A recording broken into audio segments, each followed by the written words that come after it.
Mana hukum ketika sahur tiba-tiba azan? Apakah makanannya harus dimuntahkan? Itulah gunanya imsak. Imsak. Pas sedang makan.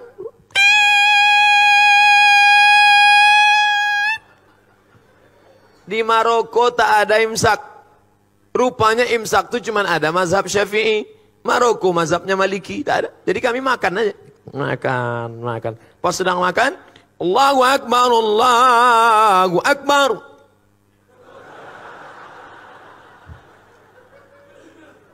Tanya sama kawan, gimana bro?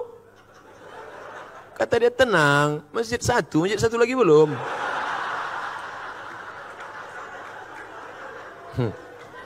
Barulah saya paham makna imsak.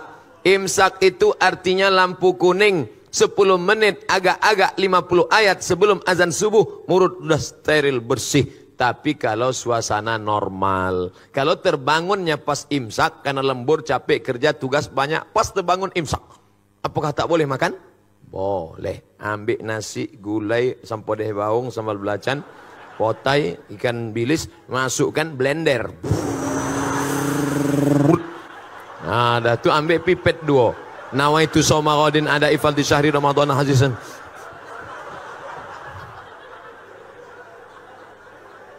Tapi kalau sudah azan berkumandang, ada makanan dimuntahkan. Karena kalau sampai dia telan waktu azan, karena azan sudah masuk waktu terlarang. Kulu, makanlah, washrabu, minumlah. Hatta yatabayyana lakumul khaytul abyadu minal khaytil aswadi minal fajar, sampai terbit fajar. Terbit fajar azan subuh. Kalau sudah azan subuh, tekunya muntahkan. Jangan mentang-mentang ketua masjid ditelepon muazin. Jangan kau azan dulu ya.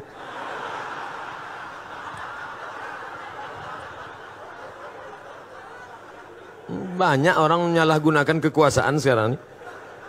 Barakallahu fi umrik Ustadz. Semoga Allah memberikan berkah pada umurmu Pak Ustadz. Jawabannya wa iyyakum wa jazakumullah khairan. Semoga kau juga begitu, kau diberikan Allah balasan baik. Semoga Ustadz dan keluarga sehat selalu serta umur yang panjang. Amin. Mau tanya, apa hukumnya seorang TKW pergi melaksanakan haji umrah? Karena ada yang bilang katanya hukumnya dayus. Mohon penjelasannya Pak Ustadz. Dayus itu orang yang tak ada rasa cemburu kepada anak, pada bini. Bininya keluar rumah tak menutup aurat. Pak, tadi ku tengok bapak, istri bapak dibawa orang. Biarlah, tak apa-apa. Dibawanya ke hotel tadi Pak. Kau aja baru tahu, aku diam aja. Itu dayus tuh. Semiskin-miskinnya Bangladesh, tidak ada TKW Bangladesh. Tak ada TKW Bangladesh. Laki-laki saja yang bekerja Bangladesh. Saya kalau sudah ngomong sama orang Bangladesh ini bingung saya. Antara iya sama tidak kepalanya. Ke hal hati ke, aja coach sudah. Entah iya, entah tidak apa. Tak ada perempuan. Tapi karena kita sulit ekonomi, saudara-saudaraku yang menjadi TKW di Hong Kong, yang menjadi TKW di Taiwan, menjadi TKW dimanapun, kalian bekerja, jaga kehormatan kalian, berjaga dengan perempuan. Karena hukum kalian itu aslinya tak boleh, tapi karena hukum darurat, kalau tidak bekerja di sana mati, kuli. Semiskin-miskin kita masih petani, tapi di sana buruh tani, bekerja tempat orang, tak ada sawahnya, menumpang di tanah orang, akhirnya merantau dia. Nah, ini tanggung jawab siapa nih? Kalau ekonomi umat bangkit, insya Allah selamat bangsa ini insya Allah. Apakah sholat taubat boleh dilaksanakan setiap malam sebelum tahajud? Mantap. Nanti malam begitu bangun mandi. Bagus mandi malam itu. Katanya memang di malam rematik, dari habis maghrib ke jam 1 itu bisa rematik. Tapi dari jam 1 ke subuh bagus, terapi mandi malam, segar, sehat, mandi malam. Mandi, habis mandi, bersih semua, ambil parfum, no alkohol, sapukan ke tangan, ke leher. Malaikat rahmat suka mendekati orang yang harum-harum. Turun dia mendekati. Innal malaikata tata'adza, malaikat tersakiti mencium bau. Itu makanya Nabi melarang orang makan jengkol, melarang orang makan bawang putih, bawang merah ke masjid. Terganggu malaikat. Bismillahirrahmanirrahim. Pertama solat sunat wudu, usolli sunnatal wudu. Habis itu solat sunat taubat. Habis itu solat sunat hajat. Habis itu solat sunat tahajud. Jangan witir lagi, karena udah witir di masjid. Tak boleh 2 kali witir dalam semalam. Ayatnya Pak Ustadz, apa ayat paling panjang yang kau hafal? Wal asri Pak Ustadz. Yang kedua, inna a'tayna Pak Ustadz. Biar tahu saya mengagak-agaknya. Habis itu kuliah. Habis itu kulhu. Habis itu atrikul dulu Pak Ustadz. Kuliah. Dah, kalau begitu begini settingnya. Salat sunat, wudu, wal asri dulu. Ayat kedua kul huwallah. Salat sunat hajatnya nanti inna a'tayna. Habis itu kul huwallah rakaat kedua. Salat sunat taubatnya rakaat pertama kuliah, rakaat kedua kulhu. Tahajudnya nanti Pak Ustadz ulang balik macam itu. Jadi nanti catatan malaikat itu agak bervariasi sedikit. Ada juga model orang ini sembahyang 12 rakaat. Ayat kulhu. Bawah sama dengan atas, sama dengan atas, sama dengan atas. Bagus, tiap-tiap malam buat. Bangun, mandi, pakai parfum no alkohol, habis itu sholat, sunat wudu, sholat sunat taubat, sholat sunat hajat, sholat sunat tahajud 8 rakaat. Kalau mau tambah baik 2 rakaat 1 salam. Habis itu baca Quran. Habis baca Quran baru makan sahur. Saya Pak Ustadz kalau tak makan dulu sakit perut saya. Makan dulu boleh. Tapi udah habis makan nih mau duduk pula Pak Ustadz. Ini enggak bertanya apa menawar. Saya pernah dengar ada riwayat Nabi Muhammad umur 28 sampai 30 tahun, bukan 40 tahun. Bagaimana nih Pak Ustadz? Kita pakai jumhur, mayoritas ahli sirah sejarah, Nabi Muhammad menikah 40 tahun. Arba'una sanah, sekitar 40 tahun. Ada yang pandai menghitung detail pakai ilmu falak, astronomi, kata dia 38. Terserah dia, saya ikut 40, kan lebih selamat. Bagaimana pendapat Ustadz bagi lansia tentang naik jadi Nabi 40, menikah 25. Bagaimana pendapat Ustadz bagi lansia yang tak mampu puasa, tak mampu membayar fidyah? Puasa, tak sanggup puasa, level 2, ganti di hari yang lain. Tak sanggup mengganti di hari yang lain, bayar fidyah. Tak sanggup bayar fidyah, dia menerima fidyah. Itu hebatnya orang Islam. Tinggi, bisa turun, bisa ditawar. Datang seorang laki-laki mengadu ke rumah Nabi. Ya Rasulullah, celaka aku ya Rasulullah. Kenapa kau celaka? Maaf, berhubungan aku dengan istriku di siang Ramadan. Puasa engkau 60 hari kata Nabi. 60 hari kau puasa. Sedang 30 aku tak tahan. Kalau gitu kau kasih makan 60 fakir miskin. Aku tak ada ya Rasulullah, tak sanggup. Pergi Nabi ke belakang, diambil Nabi korma 1 karung. Nih korma 1 karung, kasih ke fakir miskin di kampungmu sana. Pergi bawa. Ya Rasulullah, aku yang paling miskin di kampung itu.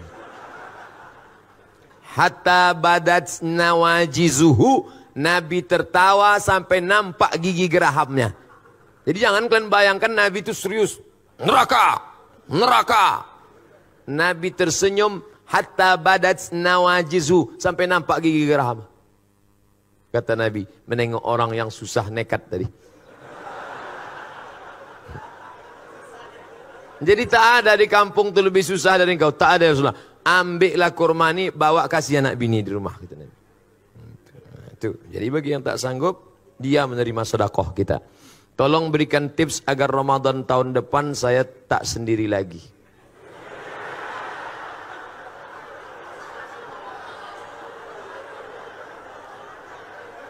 Pertama, dekati Ustadz. Dekati Ustadz. Ustadz Noki, Ustadz siapa, tanya dia, Ustadz ada stok-stok Ustadz yang tolong dulu Ustadz, aku cukuplah tahun ini bangun pakai jam weker nih, aku takut tahun muka pakai mercun lagi nampak. Kalau bisa ada yang membangunkan Pak Ustadz.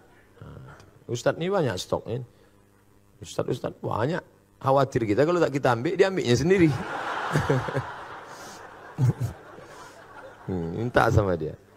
Tapi jangan lupa doa. Skenario ilahi begitu indah. Kalau tak percaya tanya sama orang-orang tua kita. Coba datangi Pak Rifai Rahman, tanya beliau, Pak, gimana Bapak jumpa ibu dulu? Ceritanya pasti indah. Beda sama orang sekarang. Orang sekarang tanya, Bang, iya, gimana Bang jumpa kakak dulu? Salah sambung.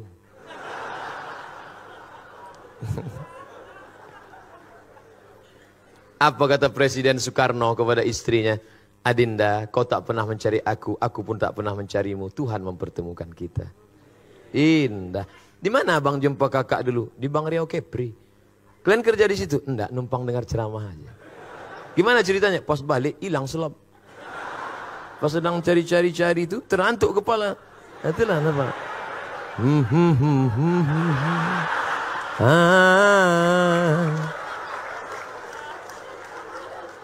Indah. Bagaimana cara untuk mengganti puasa tahun lalu, sementara jumlah puasa diganti tak ingat?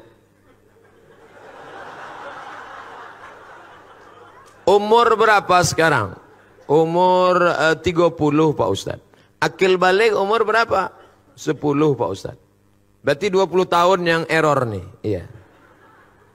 Dulu puasa berapa hari dalam sebulan? Biasanya saya ambil pangkal tengah ujung Pak Ustadz.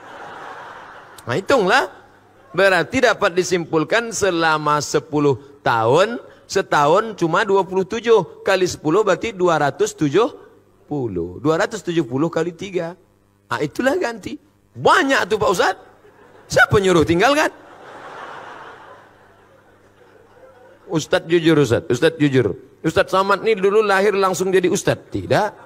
Pernah juga tinggal puasa. Pernah. Saya mulai puasa penuh itu kelas 2 SMP. Kelas 2 SMP tahun 92 saya berangkat haji bulan Mei. Balik dari haji. Kau sudah haji, tak boleh tinggal sembahyang, tak boleh tinggal puasa, tak boleh pacaran. Maka saya tak punya pacar. Banyak menyesal sekarang. Itu pula manfaatnya kita haji muda itu menjaga diri kita.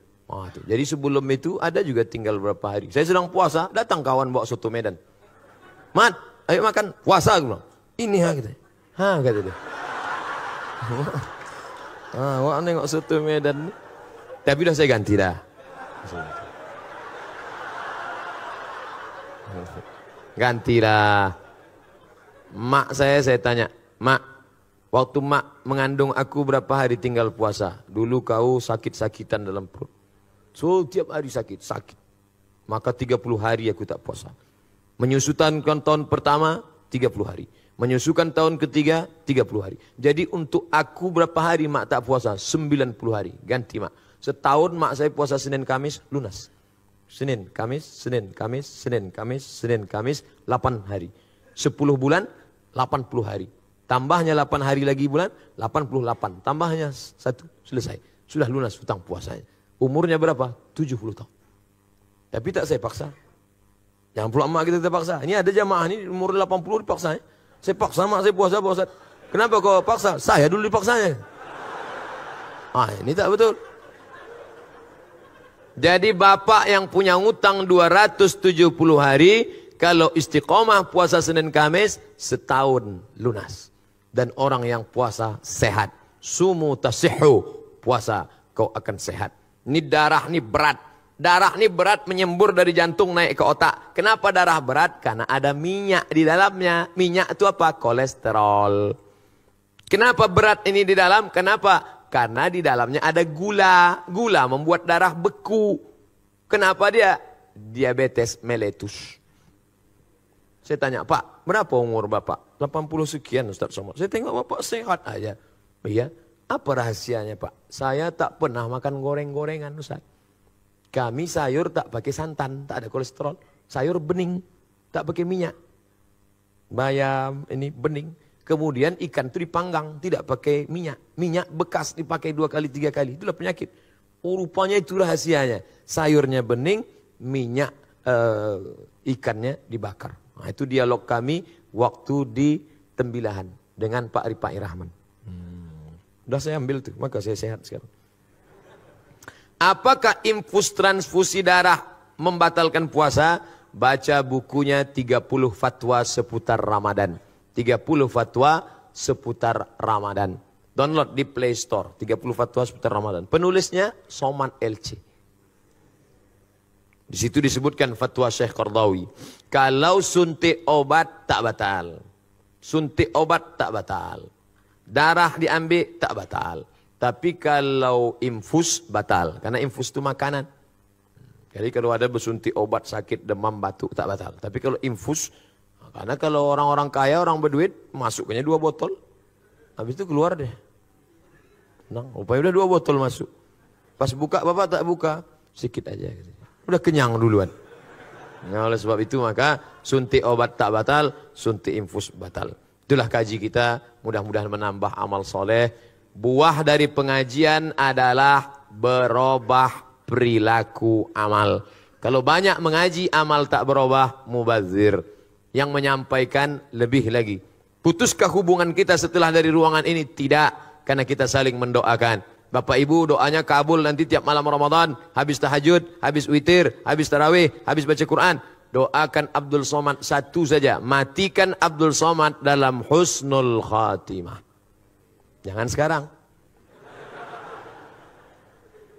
Ala hadhihi niyah al-Fatihah.